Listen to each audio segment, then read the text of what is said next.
Գիտական ներուժ, գինեգործության ոլորտում ուրույն ձեռագիր, սեր առաստվածային ըմպելիքը։ Զարուհի Մուրադյան, առաջին կին գինեգործ հայուհի, ում հաջողվեց ստեղծել սեփական արտադրությունը։ Գիտական հետազոտությունների, հայկական եւ էնդեմիկ խաղողի սորտերի ու նորարարական տեխնոլոգիաների համադրման արդյունքում ծնվում են Զարա Մուրադյան վայն սապրանքանիշի յուրահատուկ գինիներն ու վերմուտները, որոնցում հստակ զգացվում է կանացի ձեռագրի նրբությունն ու զգայունությունը։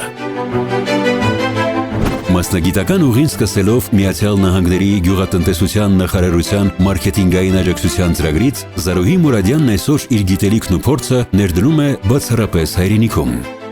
Հայաստանի ազգային ագրարային համալսարանի երկարամյա դասախոս, տեխնիկական գիտությունների թեկնածու, դոցենտ Զարուհի Մուրադյանի հետազոտություններն ընդգրկում են խաղողի վերամշակման եւ գինեգործության տեխնոլոգիաները, սննդի արտադրության գործընթացներն ու ոլորտային սարքավորումները։ Գինու աշխարհահռչակ մրցույթների փորձագետ Զարուհի Մուրադյանը երկար տարիներ ղեկավարել է նաև iCare հիմնադրամի EVN գինու ակադեմիան, ձևավորելով նոր մշակույթ եւ կյանքի կոչելով նորարար գաղափարներ։ 2017 թվականից ղեկավարելով Հայաստանի խաղողագործության եւ գինեգործության հիմնադրամը, տնօրեն գինեգործության ոլորտի առաջատար մասնագետ Զարուհի Մուրադյանի նպատակն է ոլորտի անխափան զարգացումը։ Այն է նոր ծրագրերի ներդրմամբ խթանել խաղողագործության վերելքը Հայաստանում, բարձրացնել երկրի մրցունակությունը միջազգային շուկայում եւ առաջ մղել Հայաստանի գինիներ բրենդը։